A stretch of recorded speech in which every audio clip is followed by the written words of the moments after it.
ஒரு சிகை அலங்கார கூடம். ரொம்ப சுறுசுறுப்பாக எல்லாரும் வேலை செஞ்சுக்கிட்டு இருக்கிறாங்க. முடி வெட்டிக்க வந்திருக்கிறவங்க நிறைய பேர் எல்லாரும் வரிசையாக உட்காந்துருக்குறாங்க. அந்த சமயத்தில் திடீர்னு கதவை திறந்துக்கிட்டு ஒருத்தர் உள்ளே வர்றார். அவர் ஒரு பெரிய மனிதர். அவரும் முடி வெட்டிக்கிறதுக்காக தான் உள்ளே வந்திருக்கிறார். அவரை பார்த்த உடனே அங்கே வரிசையில் உட்காந்துருந்தவங்க எல்லாரும் எழுந்திரிச்சு அவர்கிட்ட வந்துட்டாங்க. அவரை சுற்றி நின்றுக்கிட்டாங்க. எப்படி இருக்கிறீங்க, நல்லா இருக்கீங்களா அப்படின்னு விசாரிக்க ஆரம்பிச்சிட்டாங்க. எல்லாம் முடிஞ்சதும் வந்தவர் கேட்டார், வரிசையில் கடைசியாக இருக்கிறவர் யார் அப்படின்னு கேட்டார். ஏன்னு கேட்டாங்க. நான் அதுக்கு அடுத்தபடியாக உட்காரணும், அதுக்காக தான் கேட்குறேன் அப்படின்னார். உடனே அங்கே இருந்தவங்கள்லாம் என்ன சொன்னாங்க தெரியுமா? நீங்கள் வரிசையில் காத்திருக்கக்கூடாது, நீங்கள் அரசாங்கத்தின் தலைவர், உங்களுக்கு நேரம் முக்கியம், அதனால் நீங்கள் முன்னாடி போங்க அப்படின்னு சொன்னாங்க. ஆனால் அதை அவர் கேட்கல. தோழர்களே, உங்களுடைய கருத்துக்கு ரொம்ப நன்றி. எல்லாரும் வரிசையாக தான் வரணும், அதுதான் முறை. வரிசையில் வரணுங்கிற நடைமுறையை நானும் பின்பற்ற விரும்புகிறேன். நாம் எல்லாரும் சமமானவர்கள் அப்படின்னார். இப்படி சொல்லிவிட்டு வரிசையில் கடைசியாக இருந்த ஒரு நாற்காலியில் போய் உட்காந்துக்கிட்டார். தன் சட்டை பையில் இருந்த ஒரு செய்தித்தாளை எடுத்தார், படிக்க ஆரம்பிச்சிட்டார். ஆனால் அங்கே இருந்தவங்களால இதை பார்த்துக்கிட்டு சும்மா இருக்க முடியல. ஒருத்தர் எழுந்திரிச்சு வந்தார். ஐயா, இப்போ என்னுடைய முறை வந்திருக்குது, நான் தான் போக வேண்டிய முறை. உங்களை இங்கே காத்திருக்க வைக்கிறத விட ஒரு 5 ஆண்டுகளுக்கு கூட நான் முடி வெட்டிக்காமே இருந்துட முடியும் அப்படின்னார். அவர் மறுபடியும் சொன்னார், ஐயா, நீங்கள் வரிசை முறையை தாண்டி போக விருப்பப்படல, சரி, ஆனால் என்னுடைய முறையை மாற்றி கொடுக்கறதுக்கு எனக்கு முழு உரிமை இருக்குது. இதுக்கு பதிலாக உங்களுடைய கடைசி இடத்த நான் எடுத்துக்கிறேன், இதை நீங்கள் மறுக்க முடியாதுன்னார். அங்கே இருந்த மற்றவங்களும் இதை ஒரு மனசாக வற்புறுத்த ஆரம்பிச்சிட்டாங்க. அந்த பெரிய மனிதர் பார்த்தார், சரின்னு கடைசியாக ஒத்துக்கிட்டார். அவர் யார் தெரியுமா? அவர் தான் மாவீரர் லெனின். ரஷ்யாவில் கிரெம்ளின் சிகை அலங்கார கூடத்தில் தான் இது நடந்தது. எல்லாரும் இந்நாட்டு மன்னர்கள்னு வாயளவில் பேசுகிறதுல என்ன பிரயோஜனம்? நாம் எல்லாரும் சமங்கிறத நடைமுறையில் கடைபிடிச்சி காட்டினவங்க கொஞ்சம் பேர் தான். அவங்களில் ஒருத்தர் தான் லெனின்.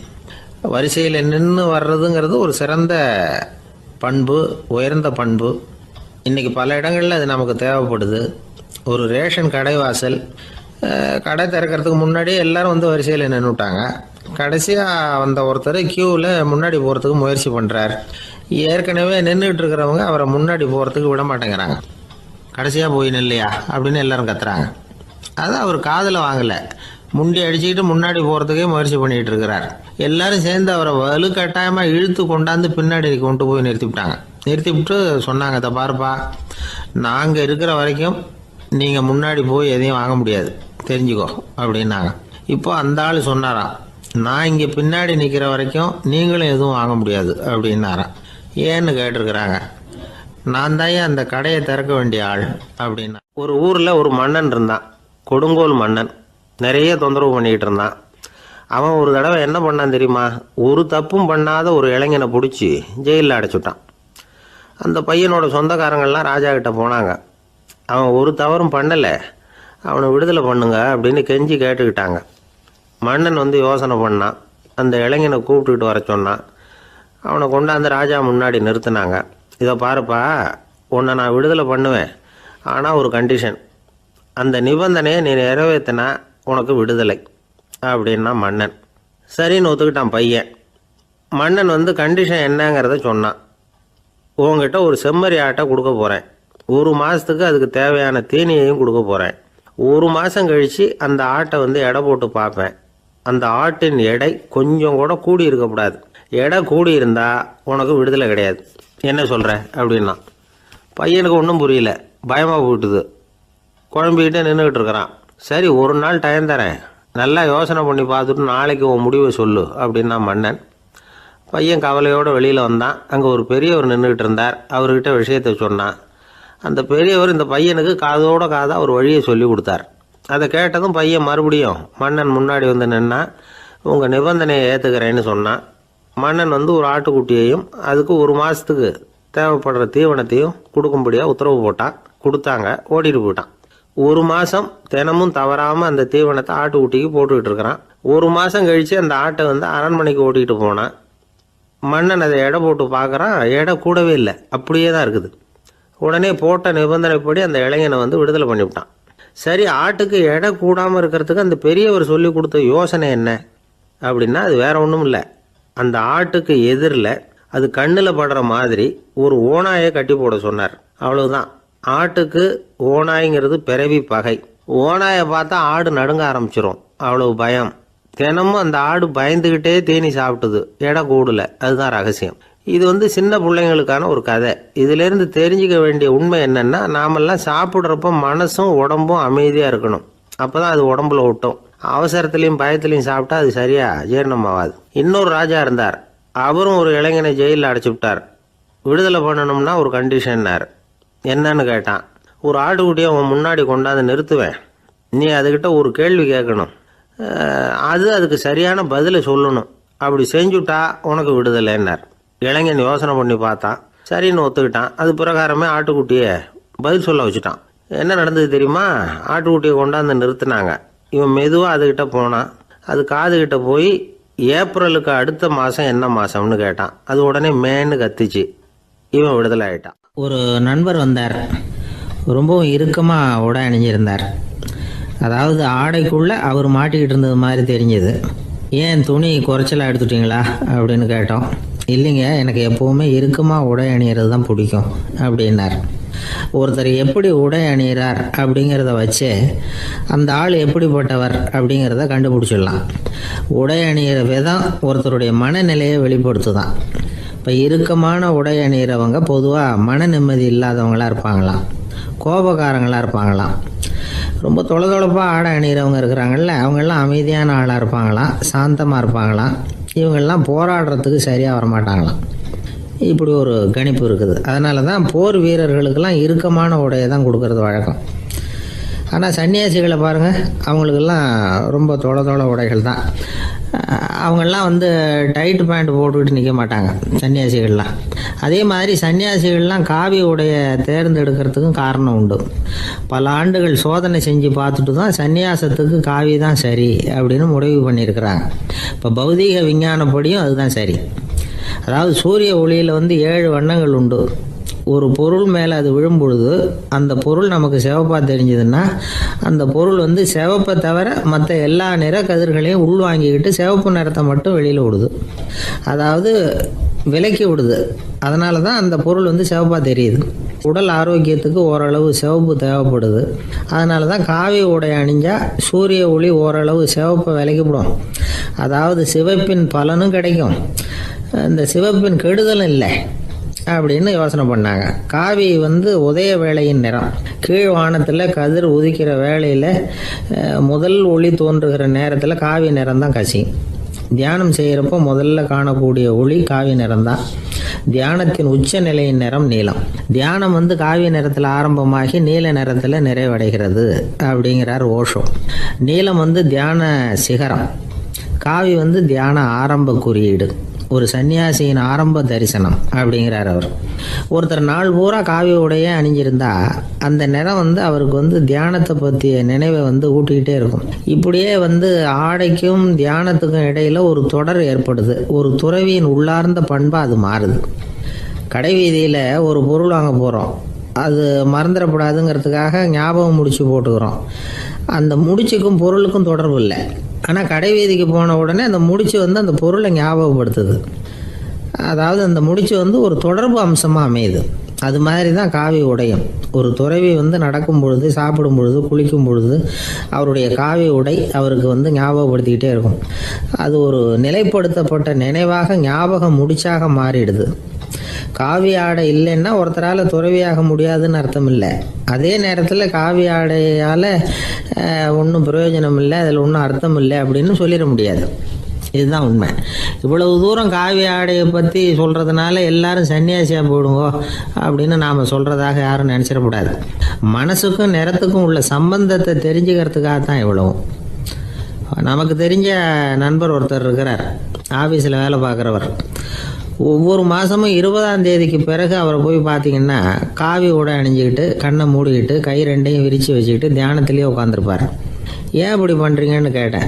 அதாவது 20ஆம் தேதிக்கு பிறகு என் கையில் ஒரு பைசா கூட கிடையாது, ஒரு சன்னியாசி லெவலில் இருக்கிறேன், என்கிட்ட எதுவும் செலவுக்கு கேட்காத அப்படின்னு என் மனைவிக்கு நான் சூக்காக உணர்த்துறதுக்காக அப்படி உட்காந்துருப்பேன் அப்படின்னு விளக்கம் கொடுக்குறார் அவர். ஊருக்கு வெளியில் அமைதியான ஒரு இடம், அங்கே ஒரு ஆசிரமம், அங்கே ஒரு சாமியார்.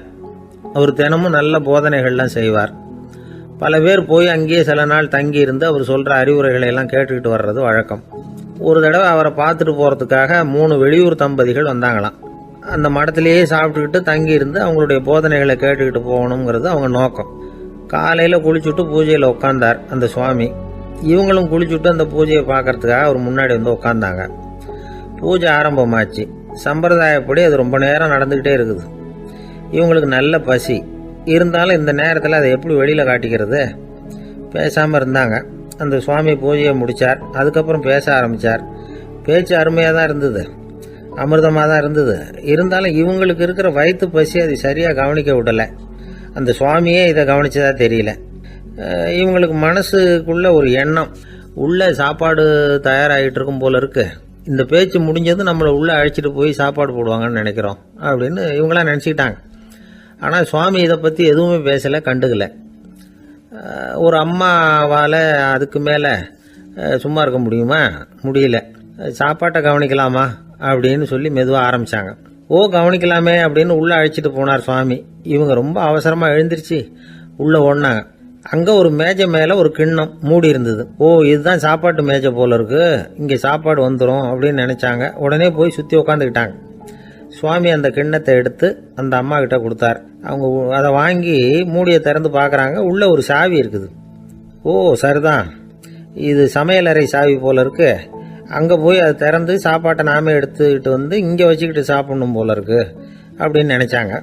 சாவி இருக்கு இல்லையா, வாங்க பூட்டு நிறையா காட்டுறேன் அப்படின்னு சுவாமி அவங்கள அழைச்சிட்டு போனார், காட்டினார். இவங்க அந்த அறையை ரொம்ப அவளோட திறந்தாங்க. உள்ளே பார்த்தா அங்கே அரிசி, பருப்பு, விதவிதமான காய்கறி எல்லாம் இருக்குது. சமையலுக்கு வேண்டிய மிளகாய், எண்ணெய், பால், தயிர், நெய் இப்படி எல்லாமே இருக்குது. அடுப்பு, விறகு, நெருப்பு போட்டி அது கூட அங்கே இருக்குது. சாப்பாடு தயாராக இருக்கும்னு நினச்சிக்கிட்டு போனால் இப்படி இருக்குதே அப்படின்னு சொல்லி அதை பார்த்ததும் ரொம்ப சோர்ந்து போட்டாங்க அவங்க. சுவாமி, என்ன இது சாப்பாடு இல்லையா அப்படின்னாங்க. அதுதான் சாப்பாட்டுக்கு வேண்டிய எல்லாம் இங்கே இருக்குதே. அடுப்பு மூட்டி நீங்கள் தான் அவங்கவுங்க ருசிக்கு தகுந்த மாதிரி சமைச்சிக்கணும். இந்த சன்னியாசிக்கு எப்படி சமைக்க தெரியும் அப்படின்னு கேட்டார் சுவாமி. சாப்பாடு தயாராக இருக்கும்னு நாங்கள் எதிர்பார்த்தோம் அப்படின்னாங்க. நீங்கள் இப்படி சொல்லுவீங்கன்னு நானும் எதிர்பார்த்தேன். இது வரைக்கும் நான் எவ்வளவோ தத்துவம்லாம் எடுத்து சொன்னேன். எல்லாத்தையும் விட இதுதான் அனுபவபூர்வமான தத்துவம். ஆண்டவன் நமக்கு நல்ல மனசை கொடுத்துருக்குறான், நல்ல வாய்ப்புகளையும் தந்திருக்கிறான். அதையெல்லாம் பயன்படுத்திக்கக்கூடிய மூளையையும் சிந்தனையையும் கொடுத்துருக்குறான். அதனால் அடுப்பை தான் நீங்கள் மூட்டணும். அடுப்பு நீங்கள் தான் மூட்டணும். உங்களுக்கு உகந்ததை நீங்கள் தான் சமைச்சு ருசித்து அனுபவிக்கணும். ஆண்டவனே அதை செஞ்சிகிட்டு இருக்க மாட்டான் அப்படின்னாராம் அந்த சுவாமி. நம்முடைய வாழ்க்கையில் பல நல்ல பலன்களை பெறறதுக்கு நாம் தான் முயற்சி பண்ணணும். அதுக்குரிய சூழ்நிலையை தான் ஆண்டவன் கொடுப்பானே தவிர அதை விளக்கறதுக்காக தான் அந்த சுவாமி அப்படி செஞ்சு காட்டியிருக்கிறார். இது ஒரு பெரியவர் இப்படி ஒரு விளக்கம் கொடுத்தார். அதுக்கப்புறம் அந்த 3 தம்பதிகளும் தெளிவடைஞ்சுட்டாங்களாம். நாம் தெளிவடைகிறது எப்போங்கிறது தான் தெரியல அப்படின்னு பல பேர் இதை கேட்டுட்டு சொல்லிட்டு இருக்கிறாங்க. இந்த கதையை நம்முடைய நண்பர் ஒருத்தர்கிட்ட சொன்னேன். அந்த நண்பர் ரொம்ப சந்தோஷப்பட்டார். நீங்கள் சொல்கிறது கரெக்டு சார், ஆனால் நான் அதை விட ஒரு படி மேலே சார். எனக்கெல்லாம் அரிசி, பருப்பு இருக்கிற ரூம் எதுன்னு கையை காட்டிட்டா போதும். உடனே கிண்ணத்துலேருந்து சாவியை எடுத்து கொடுக்கணுங்கிற அவசியம்லாம் இல்லை எனக்கு. அப்புறம் எப்படி ரூமை திறந்துருவீங்க அப்படின்னு கேட்டேன். பூட்டை உடைச்சி திறந்துருவேன், அதுதான் எனக்கு பழக்கம் அப்படிங்கிறார். வாழ்க்கையில் வெற்றி பெற என்ன வழி? இது ஒரு முக்கியமான கேள்வி. இதுக்கு எல்லாரும் பொதுவாக சொல்கிற ஒரு பதில், உழைச்சா வெற்றி பெறலாம் அப்படிங்கிறது தான். வாழ்க்கையில் வெற்றி பெற உழைப்பு மட்டும் இருந்தால் போதாது, நேர்மையும் வேணும் அப்படிங்கிறார் பால் ஹாஃப்மேன். இவர் யார் தெரியுமா? இவர் ஒரு பெரிய பொருளாதார நிபுணர். 2வது உலகப் போர் முடிஞ்ச சமயம் அப்போ இவர் அமெரிக்காவின் நிதி ஆலோசகராக இருந்தார். தன்னுடைய வாழ்க்கையில் நடந்த பழைய நிகழ்ச்சி ஒன்று அவர் சொன்னார். இளம் வயசில் படித்து முடித்ததும் அவர் வேலை தேடிக்கிட்டு இருந்தாராம். அப்போ ஒரு கால்நடை வைத்தியர்கிட்ட போய் வேலை கேட்டிருக்கார். இவர் அங்கே போன சமயத்தில் அந்த டாக்டர் தன்னுடைய பழைய கார் ஒன்றை விற்பனை செய்யறதுக்காக வேற ஒருத்தர்கிட்ட பேரம் பேசிக்கிட்டு இருந்தார். வாங்க வந்தவர் இவர்கிட்ட அந்த காரை பற்றின விவரம்லாம் கேட்டுக்கிட்டு இருந்தார். கார் நல்ல நிலைமையில் இருக்குமா அப்படிங்கிற கவலை அவருக்கு. எல்லா விவரங்களையும் கேட்டுக்கிட்டு அவர் கடைசியாக சொன்னார், டாக்டர், இந்த காரை நீங்களே என்னுடைய ஊருக்கு ஓட்டிகிட்டு வர வேண்டியது. கார் எந்த ரிப்பேரும் ஆகாமல் என்னுடைய ஊருக்கு சேர்ந்துட்டுதுன்னா அங்கேயே நான் பணம் கொடுத்து இந்த காரை வாங்கிக்கிறேன் அப்படின்னார். நம்ம கார் அவ்வளோ தூரத்துக்கு வழியில் எந்த கோளாறும் இல்லாமல் போய் சேருமா அப்படிங்கிற சந்தேகம் டாக்டருக்கு. அவர் என்ன செஞ்சார் தெரியுமா?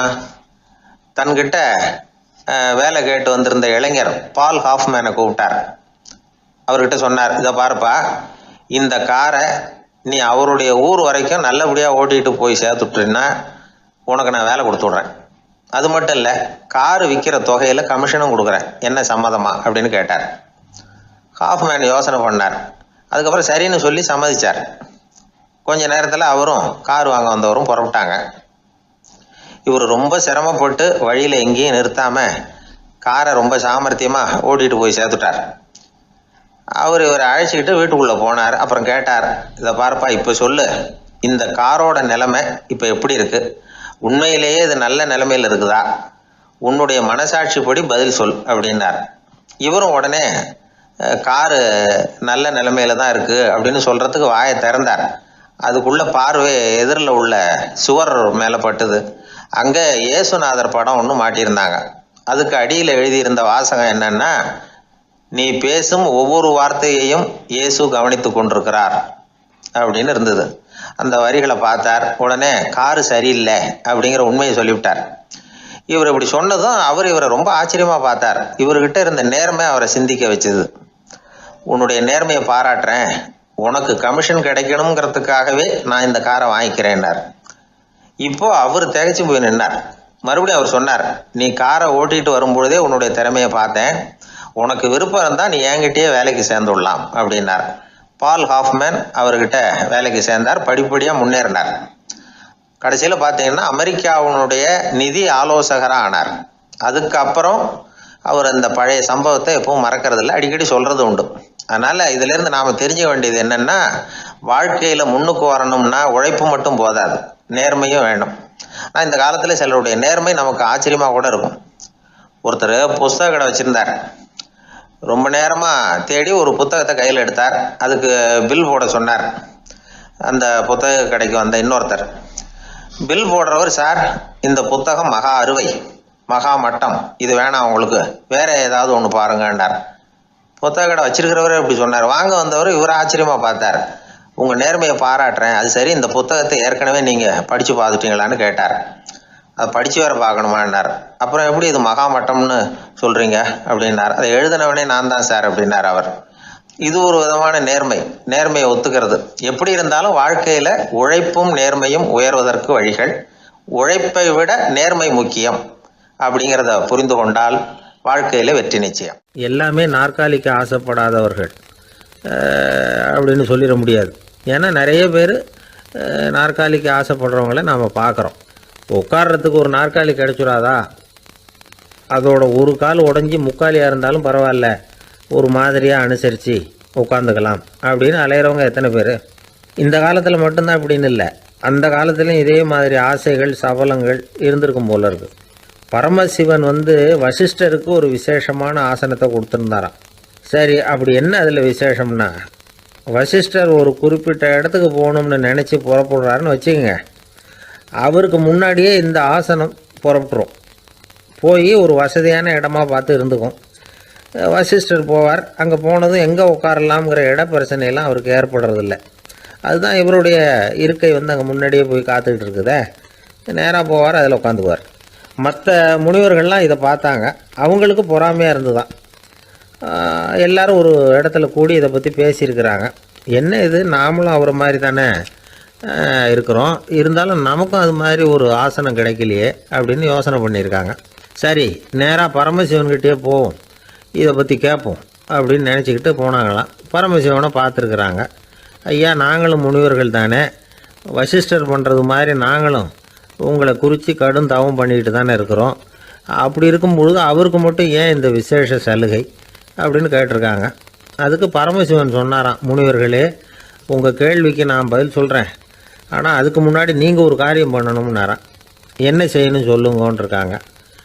நீங்கள் ஒவ்வொருத்தரும் தனித்தனியாக போய் உங்களை விட உயர்ந்த ஒருத்தரை தேடி கண்டுபிடிச்சி அவருக்கு அதிதி பூஜை பண்ணி அவரை ஒரு மண்டலத்துக்குள்ளே என்கிட்ட அழைச்சிட்டு வந்துருங்க அப்படின்னாராம். சரின்னு எல்லாரும் புறப்பட்டுருக்காங்க. அவங்க போனதுக்கப்புறம் நந்தி தேவனை அழைச்சி வசிஷ்டரை கூப்பிட்டுக்கிட்டு வர சொன்னாராம். அவர் வந்தார்.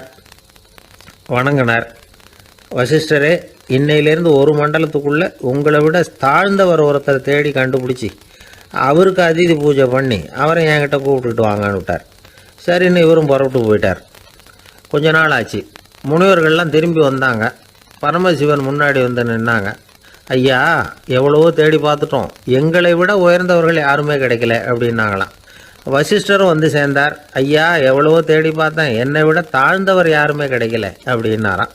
அவரே தொடர்ந்து சொன்னார், என்னுடைய மனைவி எனக்கு அடங்கினவ தானே, அவளுக்காவது அதிதி பூஜை பண்ணி அழைச்சிட்டு வந்துடலாமான்னு யோசித்து பார்த்தேன். என்னோட மனசு அதுக்கும் இடம் கொடுக்கல. ஏன்னா அவளோட பதி விரதத்துக்கு முன்னாடி நாம் ஏமாத்திரம் அப்படின்னு யோசித்து பார்த்தேன். அதனால் அந்த எண்ணத்தையும் கைவிட்டுட்டேன் அப்படின்னு ரொம்ப வருத்தத்தோடு சொன்னாராம். இதை கேட்ட உடனே மற்ற முனிவர்களுக்கு வெக்கமாக போச்சு. இந்த உலகத்தில் நம்மளை விட மேலானவங்க யாருமே இல்லைன்னு நாம் நினச்சோம். வசிஷ்டரோ தன்னை விட தாழ்வானவங்க யாருமே இல்லைன்னு நினைக்கிறார். பரமசிவன் ஏன் அந்த ஆசனத்தை அவருக்கு மட்டும் கொடுத்தார் அப்படிங்கிற கேள்விக்கான பதில் அவங்களுக்கு கிடச்சிட்டுதான். இந்த காலத்தில் நாம் எப்படி நினைக்கிறோம்னா, எல்லாரும் நம்மளை விட மட்டமானவங்கன்னு நினைக்கிறோம். அதனால் நாம் மட்டும் நாற்காலியில் உட்காந்தா போதும் அப்படின்னு நினைக்கிறோம். ஏமாந்து போனவங்க சந்தர்ப்பம் பார்த்து காலை வாரி விட்டுடுறாங்க, கீழே விழுந்து காலை உடச்சிக்கிறோம். அதுதான் இன்றைக்கி நடக்கிறது.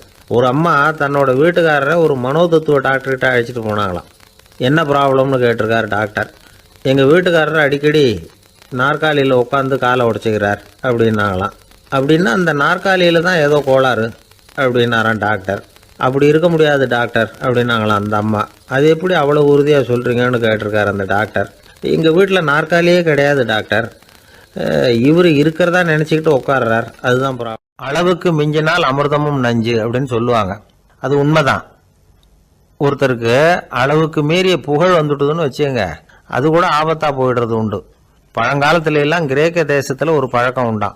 அதாவது யாராவது ஒருத்தரை நாடு கடத்தணும்னா அதுக்கு ஒரு வழி உண்டு. அதாவது ஒருத்தரை நாடு கடத்தணும்னு மக்கள் விரும்புகிறாங்கன்னு வச்சுங்களேன், அவர் பேரை ஒரு மண்பாண்ட ஓட்டுச்சில்லில் எழுதி அதை ஒரு குறிப்பிட்ட பொது இடத்துல போட்டுற வேண்டியது, அவ்வளவுதான்.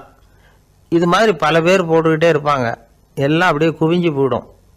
அந்த ஓட்டாஞ்சில்லு குவியலில் யாருடைய பேர் அதிகமாக இருக்குதோ அந்த நபரை ஒரு 10 ஆண்டுகள் நாடு கடத்தி விடுவாங்க. இது அந்த ஊர் வழக்கமாக. ஒரு நாள் அந்த குவியலுக்கு பக்கத்தில் ஒரு ஆள் நின்றுக்கிட்டு இருக்கிறான். அவன் கையில் ஒரு ஓட்டாஞ்சில்லு வச்சிருக்கிறான். அதில் யாரோட பேரையோ எழுதணும், எழுதி அந்த இடத்துல போடணுங்கிறது அவன் ஆசை. ஆனால் அவன் படிக்காதவன், அதனால் எழுத தெரியல. யாராவது அந்த வழியாக வர்றாங்களான்னு பார்த்துக்கிட்டே நின்றுக்கிட்டு இருந்தான். ஒரு பெரியவர் வந்துக்கிட்டு இருந்தார்.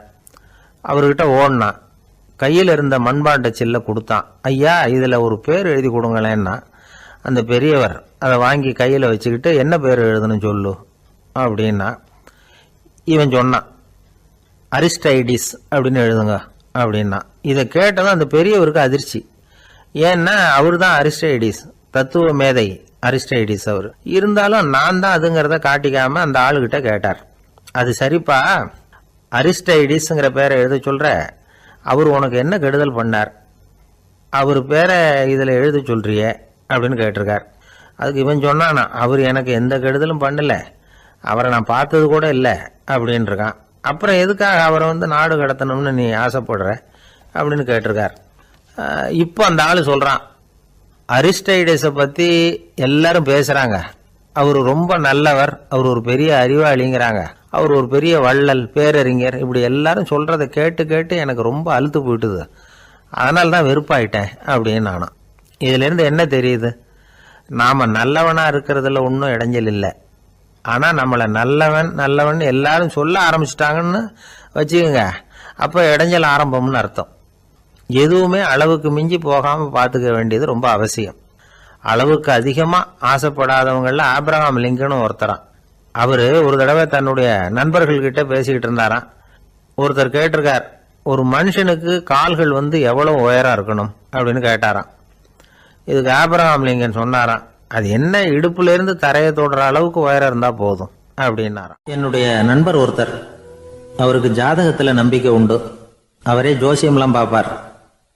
என்ன சார் இந்த காலத்தில் இதையெல்லாம் நம்பிக்கிட்டு இருக்கீங்களே அப்படின்னு கேட்டால், உங்களுக்கு ஒன்றும் தெரியாது சார், இந்த உலகத்தில் ஒவ்வொருத்தரும் அவங்கவங்க செய்கிற நல்லது கெட்டதுக்கு தகுந்த பலனை அனுபவிச்சே தீரணும் பார். அது மட்டும் இல்லை, ஒருத்தர் செத்துட்டா கூட அவன் செஞ்ச பாவ புண்ணியங்கள் கூடவே போய்கிட்டு இருக்கும் பார். அது எப்படி கூட போவோம் அப்படின்னு குதர்க்கமாக கேட்டால் அதுக்கு அவர் ஒரு கதை சொன்னார். அது ரொம்ப சுவாரஸ்யமாக இருந்தது. அது என்ன கதைன்னா, ஒரு ஊரில் ஒருத்தர் இருந்தாராம். அவர் ஜோசியம் பார்க்குறதுல ரொம்ப கெட்டிக்காரரான். ஒருத்தருடைய தலைமுடியை மட்டும் அவர்கிட்ட காட்டினா போதும், அதை மட்டும் பார்த்துட்டு அவருடைய ஜாதகத்தையே அலசி விடுவாராம். அப்பேற்பட்ட திறமை. அந்த ஆள் ஒரு சமயம் கன்னியாகுமரி கடற்கரைக்கு போயிருந்திருக்கார். அங்கே கரை ஓரமாக ஒரு மண்டை ஓடு கிடந்திருக்கு. அதை எடுத்து பார்த்துருக்கார். அந்த மண்டை ஓட்டை வச்சுக்கிட்டு அதோட ஜாதகத்தை அலசியிருக்கார். இந்த மண்டை ஓட்டுக்கு உரிய ஆசாமி வாழ்க்கையில் ரொம்ப கஷ்டப்பட்டிருக்கணும், நிறைய கஷ்டத்தை அனுபவிச்சிருக்கணும். அது தாங்க முடியாமல் தான் கடலில் விழுந்து தற்கொலை பண்ணிட்டு இருக்கான் அப்படிங்கிறத அவர் கணிச்சுட்டார். இருந்தாலும் இந்த மண்டை ஓடு இன்னமும் அனுபவிக்க வேண்டியது பாக்கி இருக்கு அப்படிங்கிறத அவர் உணர்ந்தாராம். அது சரி, ஒருத்தன் உயிரோடு இருக்கிற வரைக்கும் நல்லது கெட்டதை அனுபவிக்க முடியும், செத்ததுக்கு அப்புறமும் பாக்கி இருக்குன்னா அதை எப்படி அனுபவிக்கிறது? இந்த மண்டை ஓட்டுக்கு இன்னும் கொஞ்சம் பாக்கி இருக்குங்கிறது அவருக்கு புரிஞ்சதே தவிர அதோட அர்த்தம் என்னங்கிறது சரியாக விளங்கலை. சரி, இதை இன்னும் கொஞ்சம் விவரமாக ஆராய்ச்சி பண்ணுவோம் அப்படின்னு நினச்சிக்கிட்டு அதை தன்னுடைய வீட்டுக்கு எடுத்துகிட்டு போயிட்டார். அந்த மண்டை ஓட்டை ஒரு பெட்டியில் வச்சு பூட்டினார். தன்னுடைய தனி அறையில் அதை பத்திரமா வச்சுக்கிட்டார். தினமும் ராத்திரி ஆனதும் தன்னுடைய மனைவியை பார்த்து, நீ போய் பூஜை அறையில் தனியாக படுத்துக்கோ அப்படின்னு சொல்லிவிட்டு தினம் ராத்திரி 12 மணிக்கு பெட்டியை திறந்து அவர் பார்ப்பார். மண்டை ஓடு அப்படியே இருந்தது தவிர இன்னும் கொஞ்சம் பாக்கி இருக்குங்கிறதுக்கு அர்த்தம் அவருக்கு விளங்கலை. அந்த மண்டை ஓட்டுக்கு இன்னும் என்ன பாக்கி இருக்க போகுது? எப்படியோ ஒரு 10 நாள் போச்சு. அந்த வீட்டம்மாவுக்கு சந்தேகம் வந்துட்டுது. நம்ம வீட்டுக்காரரு நம்மளை தனியாக ஏன் தூங்க சொல்கிறார் அப்படிங்கிற சந்தேகம். உடனே பக்கத்து வீட்டு அம்மா கிட்ட விஷயத்தை சொல்லியிருக்கிறாங்க. அந்த அம்மா உடனே, நீ கவலைப்படாத, நான் கண்டுபிடிச்சி சொல்கிறேன் அப்படின்னு சொல்லிவிட்டாங்களாம். அன்னைக்கு ராத்திரியே ஜன்னல் வழியாக எட்டி பார்த்துருக்குறாங்க. இந்த ஆள் மண்டை ஓட்டை கையில் வச்சுக்கிட்டு அது திருப்பி திருப்பி பார்த்துக்கிட்டு இருக்கிறான். அதை பார்த்துட்டாங்க. மறுநாள் காலையில் அவரோட மனைவியை பார்த்தாங்க. ஏம்மா, உன் வீட்டுக்காரருக்கு நீ முதல் மனைவியா 2வது மனைவியா அப்படின்னு கேட்டாங்களாம். எனக்கு தெரிஞ்ச வரைக்கும் நான் ஒருத்தி தான் அவருடைய மனைவி அப்படின்னாங்களாம் அவங்க. அப்படி இல்லை, நீ அவருக்கு 2வது மனைவி. முதல் மனைவியின் மண்டை ஓட்டை தான் அவர் தினமும் ராத்திரியில் எடுத்து பார்த்துக்கிட்டு இருக்கிறார் அப்படின்னாங்க அடுத்த வீட்டு அம்மா. அப்படியா விஷயம் அப்படின்னு சொல்லிவிட்டு கணவன் வீட்டில் இல்லாத நேரமாக பார்த்து அந்த மண்டை ஓட்டை எடுத்து கொண்டாந்து ஒரு உரலில் போட்டு உலக்கையால் குத்தி நொறுக்க ஆரம்பிச்சிட்டாங்க. வெளியில் போயிருந்த அந்த ஆள் அப்போ தான் உள்ளே நுழைஞ்சார். மண்டை ஓடு உலக்கை கிட்ட குத்து வாங்கிக்கிட்டு இருக்கு. அது அனுபவிக்க வேண்டியது இன்னும் கொஞ்சம் பாக்கி இருக்குங்கிறதுக்கு அர்த்தம் எனக்கு இப்போ தான் புரிஞ்சுது அப்படின்னாராம் அவர். இந்த கதையிலேருந்து நாம் இன்னொரு நீதியையும் புரிஞ்சுக்கணும். அதாவது நம்ம வீட்டை பற்றி நமக்கு புரியாததெல்லாம் அடுத்த வீட்டுக்கு. ஒரு ஊரில் ஒரு ராஜா இருந்தார். பெரிய அரண்மனையில் தான் இருக்கிறார். எல்லா வசதியும் இருந்தது. இருந்தாலும் அவர் எல்லாரும் சொல்கிறது எப்படி தெரியுமா, பிச்சைக்கார ராஜா. அப்படி ஒரு பேர் அவருக்கு நிலைச்சி போச்சு. ஜனங்களும் சரி, மற்ற தேசங்களில் உள்ளவங்களும் சரி, அவர் அந்த பேர் சொல்லியே குறிப்பிடுறது வழக்கமாக போட்டுது. இது அவருக்கு ரொம்ப கவலையாக போச்சு. என்ன இது, நம்மளை தேடி வர்றவங்களுக்கெல்லாம் நாம் சோறு போடுறோம், நம்ம புகழ்ந்து பாடல் ஏற்றி கொண்டு வர்ற புலவர்களுக்கெல்லாம் அவங்க எப்படி வந்தாலும் ஒருவேளை சோறு போடணுங்கிறது உத்தரவு. இவ்வளவுலாம் செஞ்சும் நம்மளை போய் பிச்சைக்கார ராஜான்னு எல்லாரும் சொல்கிறாங்களே, அது ஏன், எதுக்காக இப்படி சொல்கிறாங்க? இதுதான் ராஜாவுக்கு குழப்பம். சரி, இதை பற்றி நம்ம அமைச்சர்கள்கிட்ட கேட்கலாமா அப்படின்னு யோசனை பண்ணார். இந்த விஷயத்தை போய் அவங்ககிட்ட எப்படி கேட்கறதுன்னு அவருக்கு தயக்கமாக இருந்தது. கௌரவ குறைச்சலாக தெரிஞ்சுது அவருக்கு. சரி, சாதாரண குடிமக்கள்கிட்ட இதை பற்றி கேட்கலாமா அப்படின்னு யோசனை பண்ணார். கேட்கலாம், ஆனால் அவங்க யாரும் ராஜா முன்னாடி வந்து நின்று தைரியமாக பேசக்கூடிய அளவுக்கு இல்லை. ராஜாவோட குழப்பம் நாளுக்கு நாள் அதிகமாக போச்சு. கடைசியாக அவர் ஒரு முடிவுக்கு வந்தார். அதாவது இதை பற்றி ஒரு பிச்சைக்காரங்கிட்டே கேட்டு பார்த்துட்டா என்ன. இதுதான் அவர் பண்ண முடிவு. உடனே மாறு வேஷம் போட்டுக்கிட்டு நகர்வலம் போனார். ஒரு பிச்சைக்காரனை கண்டுபிடிச்சார். இதை பாருப்பா, நம்ம ராஜாவை எல்லாரும் பிச்சைக்கார ராஜான்னே சொல்கிறாங்களே, அதுக்கு என்ன காரணமாக இருக்கும் அப்படின்னு கேட்டார். அதுக்கு அவன் சொல்கிறான், இதுக்கான பதிலை இன்னும் ஒரு 30 நாளில் சொல்கிறேன் அப்படின்னா. உடனே இவருக்கு சந்தோஷம். உண்மையை அவங்ககிட்ட சொன்னார். நான் வேற யாரும் இல்லை, நான் தான் இந்த நாட்டு ராஜா. இப்போ நீ என் கூடவே வந்துடு, அரண்மனையிலேயே தங்கிக்கோ.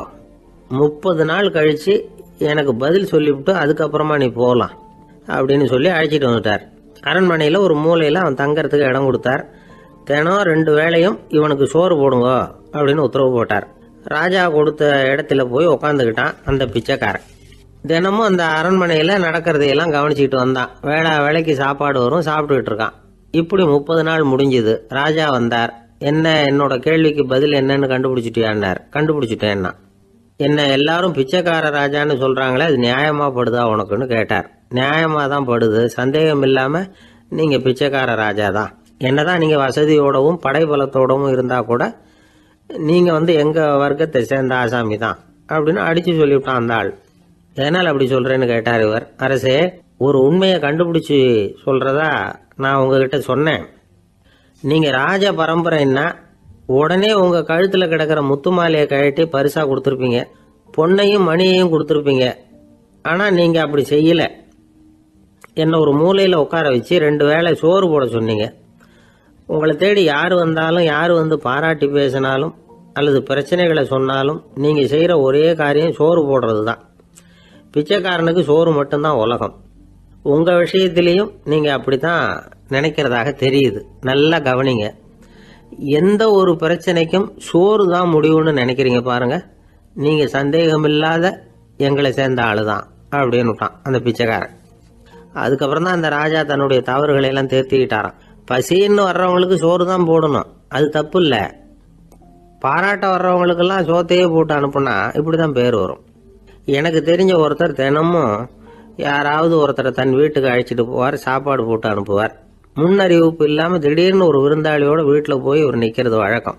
அந்த அம்மாவும் இவருக்காக தயார் பண்ணி வச்சிருந்ததை இவர் அழைச்சிட்டு வந்திருக்கிற விருந்தாளிக்கு போட்டுருவாங்க. விருந்தாளி சாப்பிட்டுட்டு போனதுக்கு அப்புறம் இவர் மனைவி கிட்ட உனக்கு சிரமம் வேணாம் அப்படின்னு சொல்லிவிட்டு பக்கத்தில் உள்ள ஒரு ஹோட்டலுக்கு போய் காசு கொடுத்து சாப்பிட்டுட்டு வந்துருவார். பல நாள் இப்படி நடக்கும். ஒரு நாள் அவரை தனியா கூப்பிட்டுக்கிட்டு போய் ஏன் இப்படி பண்றீங்கன்னு கேட்டோம். அதுக்கு அவர் சொல்றாரு, எங்க வீட்டு சாப்பாட்டுல இருந்து தப்பிக்கிறதுக்கு எனக்கு வேற வழி எதுவும் தெரியல சார், அதனாலதான் இப்படி பண்ணிட்டு இருக்கிறேன் அப்படின்னார். ரொம்ப பரிதாபமா. இப்பெல்லாம் நம்ம ஊர்ல மாமியார் மருமகள் ஒருத்தர் நல்லா புரிஞ்சுக்கிட்டு நல்ல விதமா தான் இருக்கிறாங்க பல இடத்துல. அதனால நான் இப்ப சொல்ல போற கதையை கேட்டுவிட்டு இந்த காலத்துல அவ்வளவு மோசமா யாரு சார் நடந்துக்கிறாங்க அப்படின்னு கேட்டு யாரும் சண்டைக்கு வரக்கூடாது. இன்னொரு உண்மையையும் சொல்லிவிடுறேன். அதாவது இந்த கதையை நமக்கு எழுதி அனுப்பி இருக்கிறதே கொஞ்ச நாள்ல மருமகளாகவும் அதுக்கப்புறம் கொஞ்ச காலத்துல மாமியாராகவும் ஆக போற ஒரு நேயர் தான். சரி, இந்த கதைக்கு வருவோம். அதாவது ஒரு சின்ன குடும்பம், அந்த வீட்டில் மாமியார் ஆட்சி, அவங்க வச்சது தான் சட்டம். பிள்ளையண்டா எப்படின்னா அம்மா சொல்றதையும் கேட்டுக்குவான், மனைவி சொல்றதையும் கேட்டுக்குவான், நமக்கு என்னத்துக்கு வம்புங்கிற டைப்பு. மருமகள் பேரில் குறை கண்டுபிடிக்கிறதுலேயே அந்த மாமியாருக்கு ஒரு சுவாரஸ்யம். சின்ன சின்ன விஷயத்துல எல்லாம் குத்தம் கண்டுபிடிச்சிக்கிட்டே இருக்கிறாங்க. பொதுவாக எல்லாரும் எப்படின்னா ஏதாவது ஒரு காரணத்துக்காக சண்டை போட்டுக்கிட்டு இருப்பாங்க. அந்த அம்மா எப்படின்னா ஏதாவது ஒரு சண்டையை போடுறதுக்காக காரணத்தை தேடிக்கிட்டு இருப்பாங்க. அப்படி ஒரு மனசு. அந்த மருமக பொண்ணு பாவம் பயந்து பயந்து ஒவ்வொரு காரியமும் செஞ்சுக்கிட்டு வந்தது. இப்படியே பல வருஷம் ஓடி போட்டுது. அந்த மாமியாருக்கும் ரொம்ப வயசாயிட்டுது. இருந்தாலும் அந்த பழைய சுபாவம் மட்டும் மாறவே இல்லை. திடீர்னு ஒரு நாள் பக்கவாதம் வந்து அந்த அம்மாவுக்கு ஒரு பக்கம் கை கால் இழுத்துக்கிட்டுது. வாய் சுத்தமாக பேச முடியாமல் போயிட்டுது. சத்தம் மட்டும் வரும். ஒரு பக்கத்து கை காலை அசைக்க முடியும். பேசுறதெல்லாம் கையால் தான், அதாவது கை சைகையால். இப்படிப்பட்ட நிலைமையில கூட அந்த பொண்ணு தண்ணியோ பாலோ இவங்க எதிரில் கொண்டாந்து வச்சா அதை வேணும்னே தட்டி விட்டுட்டு ஒம்பு வளர்க்கறது. அதுக்கப்புறம் அந்த பொண்ணு தரையை சுத்தப்படுத்தும்ல, அதை பார்த்து ரசிக்கிறது. இருந்தாலும் அந்த பொண்ணு இதையெல்லாம் பெருசுப்படுத்தாமல் ரொம்ப பொறுமையாக தான் இருந்தது. ஒரு நாள் வீட்டில் வச்சுருந்த பாலை பூனை குடிச்சிட்டு போயிட்டுது. வயசான காலத்தில் இந்த அம்மா பால் இல்லாமல் கஷ்டப்படுவாங்களே அப்படின்னு நினச்சி பக்கத்து வீட்டில் போய் கொஞ்சம் பால் வாங்கிட்டு காய்ச்சி மாமியார் முன்னாடி கொண்டாந்து வச்சுது அந்த பொண்ணு. வழக்கம் போல் அந்த அம்மா பாலை தட்டி விட்டுட்டாங்க. இது அந்த மருமக பொண்ணு கவனிச்சுட்டுது. இவ்வளவு நாள் பொறுமையாக இருந்த அந்த மருமகளுக்கு இன்னைக்கு இதை பார்த்து தான் அசாத்திய கோபம் வந்துட்டுது. கதவுக்கு பக்கத்தில் சாத்தி வச்சிருந்த உலக்கையை எடுத்து மாமியார் தலையில் போட, அது குறி தவறி கழுத்தில் பட, அந்த அம்மா கழுத்தை பிடிச்சிக்கிட்டு ஊன்னு கத்த, இந்த பொண்ணு ஒன்றும் அலட்டிக்காமல் உலக்கையை எடுத்து மறுபடியும் கதவு பக்கம் சாத்தி வச்சுட்டு அது பாட்டுக்கு நடந்து போயிட்டுது. இருந்தாலும் மனசுக்குள்ளே லேசாக ஒரு பயம். கணவன் வீட்டுக்கு வந்ததும் என்ன விஷயம்னு கேட்டால் எப்படி சமாளிக்கிறது. அன்னைக்குன்னு பார்த்து ரொம்ப நேரம் கழித்து வீடு சேர்ந்தான் கணவன். உடனே அந்த அம்மா புகார் பண்ண ஆரம்பிச்சுட்டுது. பேச்சு தான் வராத. அதனால் ஒரு பக்கத்து கையால் சைகை காட்டுது. கதவுக்கு பக்கத்தில் இருந்த உலக்க பக்கமாக கையை நீட்டி காட்டி அப்படியே அந்த கையை தன் கழுத்துக்கு பின்பக்கமாக சுற்றி காட்டி நாக்கை வெளியில் நீட்டி நடந்த விஷயத்தை புரிய வைக்கிறதுக்கு முயற்சி பண்ணுது. இவனுக்கு ஒன்றும் புரியல. என்ன சொல்கிறாங்க அம்மா அப்படின்னு மனைவிகிட்ட கேட்குறான். அதுக்கு அந்த பொண்ணு ரொம்ப புத்திசாலித்தனமா, என்னங்க உங்கள் அம்மா சொல்கிறது உங்களுக்கு இன்னும் புரியலையா? அவங்க உங்களை பார்த்து என்ன சொல்கிறாங்கன்னா, ஏன்டா உலக்க மாதிரி நிற்கிற, சாக போகிற எனக்கு சங்கிலி எதுக்கு, என் கழுத்தில் கிடக்கிற இந்த சங்கிலியை கழட்டி என் மருமக கழுத்தில் போடுறா அப்படின்னு சொல்கிறாங்க அப்படின்னு தான். ஓ அப்படியா விஷயம்னு சொல்லி அம்மா கழுத்தில் இருந்த சங்கிலியை எடுத்து மனைவி கழுத்தில் போட்டுட்டு, அம்மா உன் விருப்பப்படியே போட்டாச்சு, இனிமேலாவது நிம்மதியாக படுத்து தூங்கு அப்படின்னு சொல்லிவிட்டு உள்ளே போயிட்டான். பார்த்தீங்களா கதையை? அதனால தான் மாமியார்கள் சைகை காட்டுறதுன்னா கூட இனிமேல் ஜாக்கிரதையாக இருக்கணும். 2 பேர் சுவாரஸ்யமாக பேசிகிட்டு இருக்கிறப்போ குறுக்க புகுந்து தொந்தரவு பண்ணுறதுக்குன்னே சில பேர் இருப்பாங்க. அது ரொம்ப இடைஞ்சலாக இருக்கும். இதே மாதிரி மின்காந்தம் கூட குறுக்க புகுந்து தொந்தரவு பண்ணும். கடைசியில் அது ஒரு பெரிய இடைஞ்சலில் கொண்டாந்து விட்டுரும். சில வீடுகளில் கேபிள் கனெக்ஷன் இல்லாமல் சில தனியார் டிவி காட்சிகள் தெரியும். அதுக்கு என்ன காரணம்னா இந்த மின்காந்த குறுக்கீடு தான் காரணம். இதைத்தான் சுருக்கமாக இஎம்ஐ அப்படின்னு சொல்கிறாங்க. அதாவது எலக்ட்ரோ மேக்னெட்டிக் இன்டர்ஃபியரன்ஸ். இது ஏற்படக்கூடிய இடங்கள் எது எதுன்னு எடுத்துக்கிட்டால் அது ஒரு பெரிய பட்டியலாகவே போயிடும். இந்த இஎம்ஐ தொந்தரவு கேபிள் டிவியில் மட்டும்தான் இல்லை, ராக்கெட் ஏவுதளத்தில் உள்ள ரேடார்கள், அங்கே உள்ள சில சக்தி வாய்ந்த தொலைத்தொடர்பு சாதனங்கள், விமான தளங்களில் உள்ள ரேடார்கள், கப்பல் தளங்களில் பொருத்தப்பட்டிருக்கக்கூடிய சக்தி வாய்ந்த ஆண்டனாக்கள், இப்படி நிறைய சொல்லலாம். காவல் நிலையங்களில் பயன்படுத்தப்படுகிற வயர்லெஸ் தொடர்பு சாதனங்கள் கூட ஓரளவுக்கு இந்த மின்காந்த அலைகளை வெளியிடும். நம்ம வீட்டில் உட்காந்துக்கிட்டு ரேடியோ கேட்டுக்கிட்டு இருப்போம் அல்லது டிவி பார்த்துக்கிட்டு இருப்போம். அந்த சமயத்தில் பக்கத்து தெருவில் ஒரு மோட்டார் சைக்கிள் அல்லது காரு, குறிப்பாக பெட்ரோல் இன்ஜின், அது போகிறப்போ அதில் உள்ள மின்கலத்தில் அதாவது மேக்னெட்டோ பேட்டரியிலிருந்து வெளிப்படுகிற மின்காந்த அலை இங்கே டிவியிலையும் ரேடியோவிலையும் கரகரப்பு உண்டு பண்ணும். சரி, இது பெருசாக என்ன இடைஞ்சலை உண்டு பண்ணிட போகுது அப்படின்னு நாம் அலட்சியமாக நினைக்கலாம். வயசானவங்களுக்கு மறதி நோயின்னு ஒன்று வரும்ல, அல்ஷமீர், அதாவது மூளையில் உள்ள செல்கள் செயலிழந்து போயிடுறது. அது செய்ய வேண்டிய வேலையை மறந்துடும். மனைவியே எதிரில் நின்னா கூட உன்னை எங்கேயோ பார்த்தது மாதிரி தெரியுதே அப்படின்னு சொல்லிட்டு இருப்பாங்க. அப்படி ஒரு மறதி. இந்த விசித்திரமான நோய்க்கு இதுவரைக்கும் மருந்தே இல்லைன்னு வேற சொல்கிறாங்க. இந்த மைக்ரோ ஓவன் அப்படின்னு சொல்லக்கூடிய சமையல் அடுப்புகள் கூட மின்காந்த அலைகளை வெளியிடுது. சமயத்தில் சில தொழிற்சாலைகளில் கூட பெரிய விபத்துக்களை இந்த இஎம்ஐ உண்டு பண்ணிவிடும். இதை பற்றி தீவிரமாக சிந்திக்க ஆரம்பித்ததே ஒரு விபத்துக்கு பிறகு தான். அமெரிக்காவுக்கும் வியட்நாமுக்கும் இடையில் போர் நடந்தது. அந்த சமயம் அமெரிக்காவுக்கு சொந்தமான விமானம் தாங்கி கப்பல் ஒன்று வியட்நாமை தாக்கிறதுக்கு தயாராக ஏவுகணைகளோட கடலில் நிறுத்தி வைக்கப்பட்டிருந்தது. தற்செயலாக அந்த பகுதியில் கப்பல் தொலைத்தொடர்பு பகுதிக்கு அருகில் ஊடுருவிய அந்த சக்தி வாய்ந்த ரேடியோ அலைகள் ஏவுகணையில் இருந்த மின்னணு சர்க்கியூட்டை பூர்த்தி செஞ்சு வச்சுட்டுது. அவ்வளவுதான், ஏவுகணை அங்கேயே வெடித்து செதறி போச்சு. 130 பேர் அந்த இடத்துலயே உடல் கருகி செத்து போட்டாங்க. ஏகப்பட்ட பொருள்கள் நாசம். இந்த விபத்துக்கான காரணம் என்னங்கிறத உடனடியாக யாராலையும் கண்டுபிடிக்க முடியல. ரொம்பவும் கடுமையாக முயற்சி பண்ணி கடைசியாக கண்டுபிடிச்சாங்க. இது இந்த இஎம்ஐ வேலை தான் அப்படின்னு. மின்னணு தொலைபேசிகள் இருக்கு. இதில் பேசும்பொழுது நம்ம காதை அதாவது செவியை ஊடுருவக்கூடிய மின்காந்த அலையானது மூளைக்கு போய் அங்கே மூளை கட்டிகளை உருவாக்க ஊக்கம் கொடுக்குது அப்படின்னு வேற கண்டுபிடிச்சிருக்கிறாங்க. இந்த இஎம்ஐ ரொம்ப குறைஞ்ச மின்காந்த அழுத்தத்தில் நமக்கு எந்த பாதிப்பையும் ஏற்படுத்துறதில்ல. மின்காந்த அலைகள் அழுத்தத்தோடு இருக்கிற இடங்களில் ரொம்ப நேரம் இருந்தோம்னா நம்ம உடம்பின் வெப்பநிலை 2 டிகிரி செல்சியஸ் வரைக்கும் அதிகரிக்குதாம். அதனால் வெப்பநிலையை சீராக்கிறதுக்கு இதய துடிப்பும் அதிகரிக்குது. இப்படிலாம் கண்டுபிடிச்சிருக்கிறாங்க. இப்போல்லாம் இந்த மின்காந்த குறுக்கீடுகளை தடுக்கிறது எப்படி அப்படின்னு விஞ்ஞானிகள் யோசனை செய்ய ஆரம்பிச்சிருக்கிறாங்க. இந்த விஷயத்தில் அலட்சியமாக இருந்தோம்னா எதிர்காலத்தில் நிறைய பேருக்கு இந்த ஞாபக மறதி நோய் வந்துடும். அப்புறம் அது ரொம்ப கஷ்டமாக போயிடும். ஒரு குடும்ப தலைவர் தன் மனைவியை பார்த்து, யார் நீ, உன்னை எங்கேயோ பார்த்தது மாதிரி இருக்குதே அப்படின்னு சொல்லிக்கிட்டு இருந்தார். உடனடியாக அவரை போய் பார்த்தேன். வாங்க டாக்டர்கிட்ட போகலாம் அப்படின்னு. அவர் என்னை தனியாக அழைச்சிட்டு போய் காதோட காதாக மெதுவாக சொல்கிறார், இதை பாருப்பா, என் கையில் பணம் இல்லாத போகலாம், அப்படி மறதி நோய் வந்துவிட்டது மாதிரி நடிச்சுக்கிட்டு இருப்பேன், அவ்வளவுதான், அதை நீ கண்டுக்காத அப்படின்னார். ஒரு பெரிய பியானோ கலைஞர் வியன்னாவில் இருந்தார். ரொம்ப புகழ்பெற்ற இசை கலைஞர் அவர்.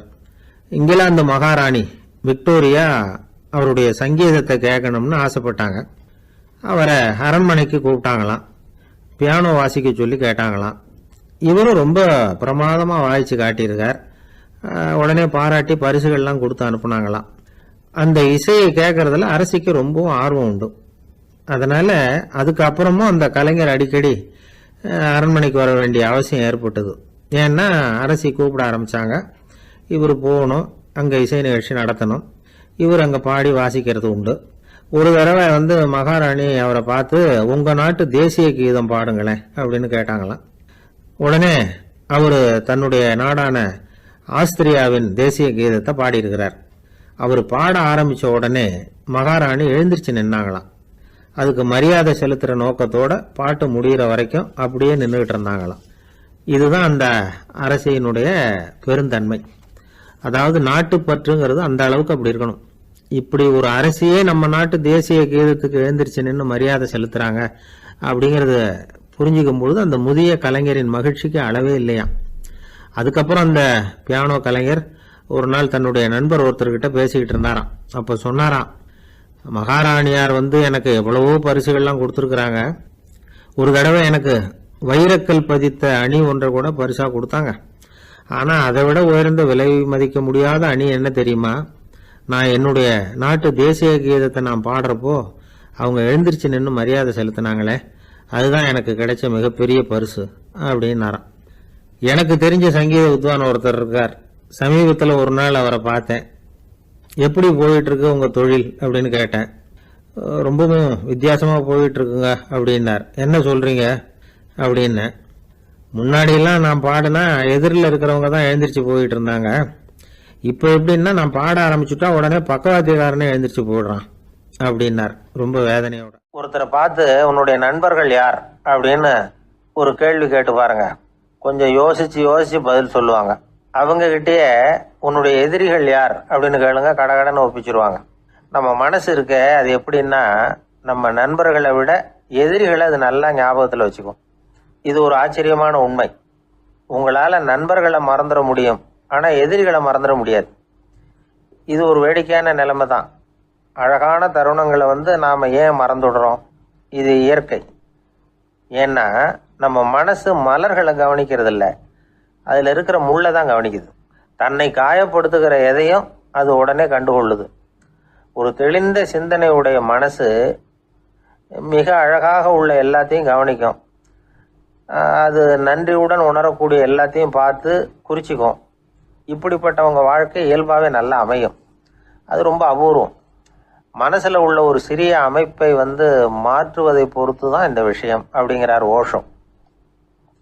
ஒரு யூத கோவில் இருந்து தான், அது யூதர்களின் மடமாகவும் இருந்தது. அங்கே ஒரு தலைமை குரு, அவர் ரொம்ப கண்டிப்பானவர். அந்த கோவிலை ஒட்டி ஒரு தோட்டம். ஒரு நாள் காலையில் அந்த தோட்டத்தில் 2 இளம் யூதர்கள் நடந்து போய்கிட்டு இருக்கிறாங்க. காலையில் 1 மணி நேரம், மாலையில் 1 மணி நேரம் அவங்க அந்த தோட்டத்தில் நடக்கிறதுக்கு அனுமதி உண்டு. மற்ற நேரங்களில் அவங்க மத புத்தகங்களை படிக்கணும், பிற விதிமுறைகளை கடைபிடிக்கணும். அந்த 2 பேருமே தொடர்ந்து புகைப்பிடிக்கிற பழக்கம் உள்ளவங்க.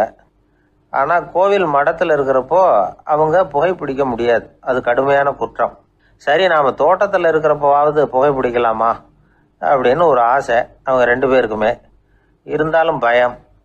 இப்படி கேட்டால் மத குரு என்ன சொல்லுவாரோ அல்லது என்ன செய்வாரோங்கிற பயம். இப்படியே கொஞ்ச நாள் ஆச்சு. ஒரு நாள் இந்த 2 பேரில் ஒருத்தன் ரொம்ப கலங்கி போய் அந்த கோவிலில் இருந்து வெளியில் வந்துக்கிட்டு இருந்தான். வந்தவன் நேராக தோட்டத்து பக்கம் போனான். அங்கே இன்னொருத்தன் ஆனந்தமாக புகை பிடிச்சிக்கிட்டு இருக்கிறான். அதை பார்த்து தான் இவனுக்கு அதிர்ச்சி. அட கடவுளே, என்ன இது, நீ கேட்காமலே ஆரம்பிச்சிட்டியா அப்படின்னா. இல்லை நான் கேட்டுவிட்டு தான் ஆரம்பிச்சிருக்கேன்னா அவன். அப்படியா, என்ன மனுஷன் இவர், நானும் தான் கேட்டேன், என்னை கண்ணாமுன்னான்னு திட்டி விட்டார். இது என்ன கோவிலா இல்லை நரகமா? உனக்கு புகை பிடிக்கணும்னு ஆசையாக இருந்தால் நரகத்துக்கு போகணும்னு சொல்லிவிட்டார். அது சரி, உன்னை மட்டும் எப்படி அனுமதிச்சார் அப்படின்னு கேட்டான் இவன்.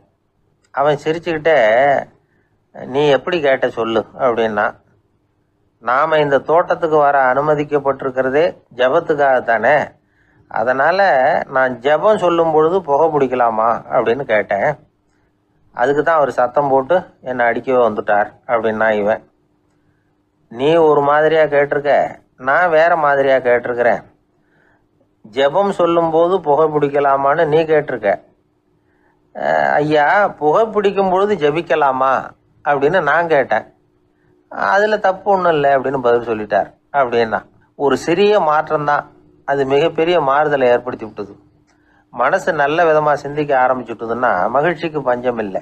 ஒரு கஞ்சன் ஆற்றுல விழுந்துட்டான், வெள்ளத்தில் தத்தளிச்சுக்கிட்டு இருக்கிறான்.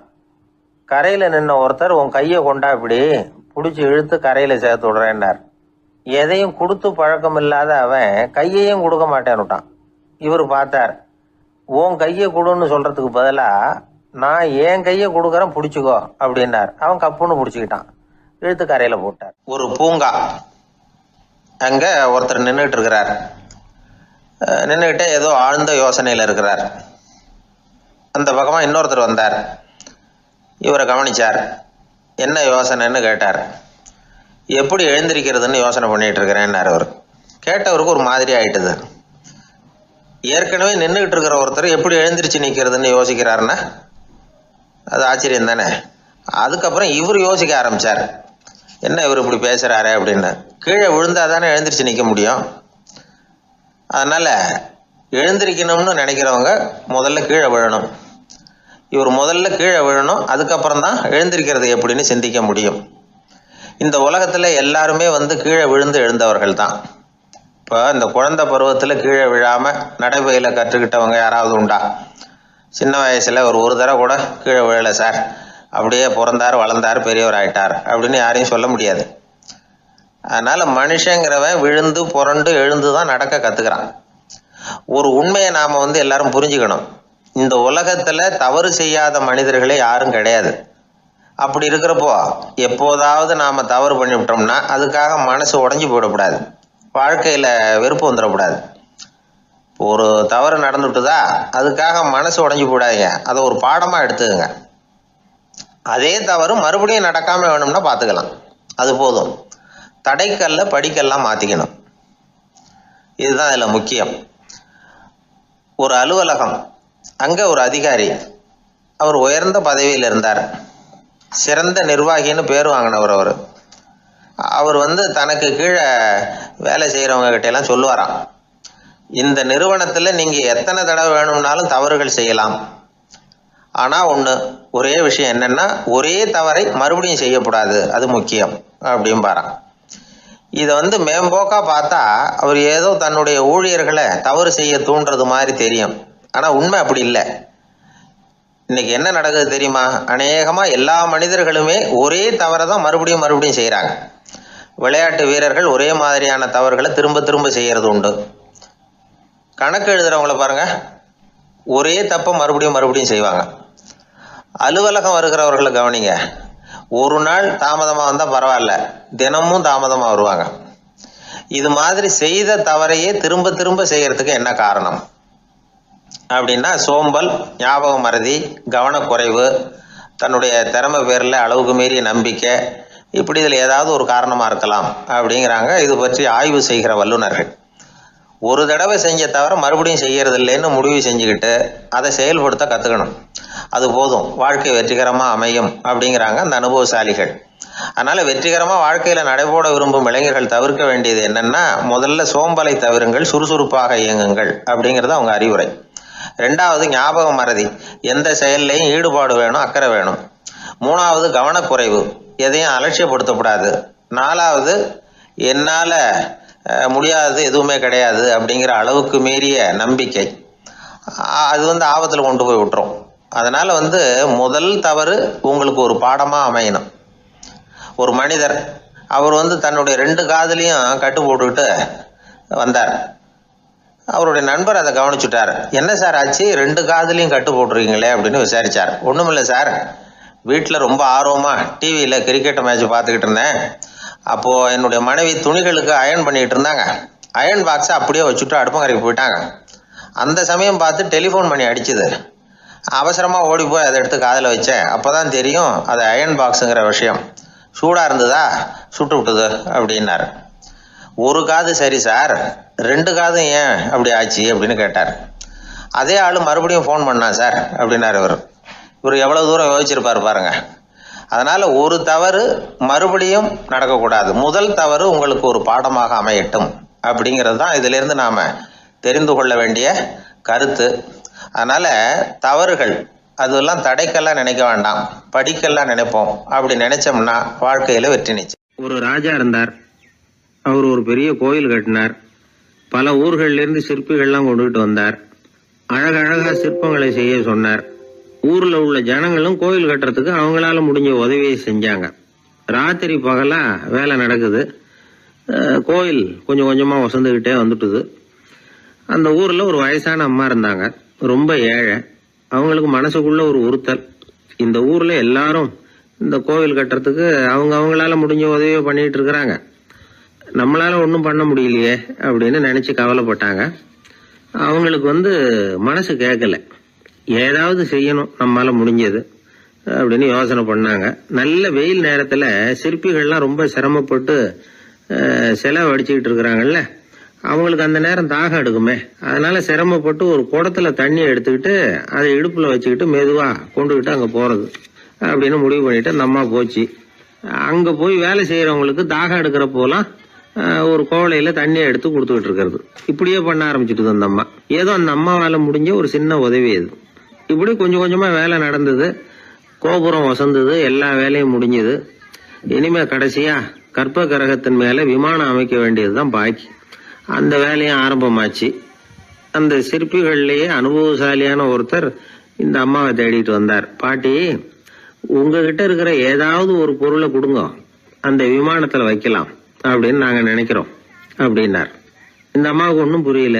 ஏதாவது இருந்தாவில் கொடுக்கலாம், எதுவும் இல்லையே, என்ன பண்ணுறது யோசனை பண்ணாங்க. இதை பாருப்பா, என்கிட்ட என்ன இருக்கு, இந்த வாசப்படியில் கிடக்குது, இந்த கல்லு தான் இருக்குது, வேணும்னா இதை எடுத்துட்டு போங்க அப்படின்னாங்க. உடனே அந்த கல்லை பேர்த்து எடுத்துட்டு போயிட்டாங்க அவங்க. அங்கே போய் பார்த்தா என்ன ஆச்சரியம், அந்த விமானத்து உச்சியில கலசங்களை அமைக்கிறதுக்கான பிரம்ம எந்திரத்தை மூடுற கருங்கல் ஒன்று தேவையா இருந்தது. இவங்க எடுத்துட்டு போன கல்லு அதுக்கு ரொம்ப பொருத்தமா அமைஞ்சு போச்சு. ஏதோ அதுக்காகவே அளவெடுத்து செஞ்சது மாதிரி அமைஞ்சுட்டுது. அந்த கல்லையே அங்கே அப்படியே பதிச்சுட்டாங்க. ஒரு வழியா கோவிலை கட்டி முடிச்சாங்க. அடுத்தது கும்பாபிஷேகம், அதுவும் ரொம்ப சிறப்பா கோலாகலமா நடந்து முடிஞ்சது. இவ்வளவையும் பார்த்த அந்த ராஜாவுக்கு மனசுக்குள்ள ரொம்ப பெருமையா இருந்தது. இவ்வளவு பெருசா இந்த கோவில் உருவாகிறதுக்கும் இவ்வளவு சிறப்பா இந்த விழா நடக்கிறதுக்கும் நாம தானே காரணம் அப்படின்னு மனசுக்குள்ள நினைச்சுக்கிட்டார். இப்படி நினைச்சுக்கிட்டே அன்னைக்கு ராத்திரி அரண்மனையில படுத்து தூங்கினார். உடனே ஒரு கனவு. ஆண்டவனே அந்த ராஜாவோட கனவுல வந்தார். ராஜா ஆண்டவனை வணங்கினார். இறைவா, உங்களுக்காக நான் கட்டி இருக்கிற கோவில் எப்படி இருக்குது, நல்லா இருக்குதா அப்படின்னு கேட்டார் ராஜா. அதுக்கு இறைவன் சொன்ன பதில் என்ன தெரியுமா, நீ கட்டின கோவில்ல அந்த கிழவியோட நிழல்ல நான் சுகமா இருக்கிறேன் அப்படின்னாராம். இப்படி சொல்லிவிட்டு கடவுள் மறைஞ்சுட்டார். கனவு கலைஞ்சுது. ராஜா விசாரிச்சார், யார் அந்த கிழவி அப்படின்னு. எல்லாரும் விவரத்தை சொன்னாங்க. அப்பதான் ராஜா நினைச்சு பார்த்தார், இந்த கோவிலை நானே கட்டினதாக ரொம்ப பெருமைப்பட்டுக்கிட்டேன். ஆனா அந்த வயசான அம்மா வீட்டு வாசல்ல கிடந்த கல்லு அது இறைவனுக்கு சுகமான நிழல் கொடுக்கறதாக சொல்றாரு அப்படிங்கறத எண்ணி பார்த்தார். நான்கிற எண்ணம் நழுவி போயிட்டு தான். கோபுரம் எவ்வளவு பெருசுங்கிறது முக்கியம் இல்ல, குணம் எவ்வளவு பெருசுங்கிறது தான் முக்கியம். அந்த வயசான அம்மா நம்ம நாட்டுல வாழறது தான் நமக்கு உண்மையான பெருமை அப்படின்னு நினைச்சாராம் ராஜா. இந்த காலத்திலயும் ஒரு ஊர்ல ஒரு கோவில் கட்டினாங்க. எல்லா ஜனங்களும் அவங்களால முடிஞ்சதை செஞ்சாங்க. நம்மால் ஒருத்தன் அந்த திருப்பணி குழு தலைவரை போய் பார்த்தான். நான் ஏதாவது ஒத்துழைக்கணுமா ஐயா அப்படின்னு ரொம்ப பணிவா கேட்டான். திருப்பணி குழு தலைவர் சொன்னார், இத பாருப்பா, இந்த கோவில் கட்டி முடிக்கிற வரைக்கும் உன்னுடைய ஒத்துழைப்பு எதுவும் தேவையில்லை. கட்டி முடிச்சு கும்பாபிஷேகம் ஆனதுக்கு அப்புறம் தான் உன்னுடைய ஒத்துழைப்பு ரொம்ப அவசியம்.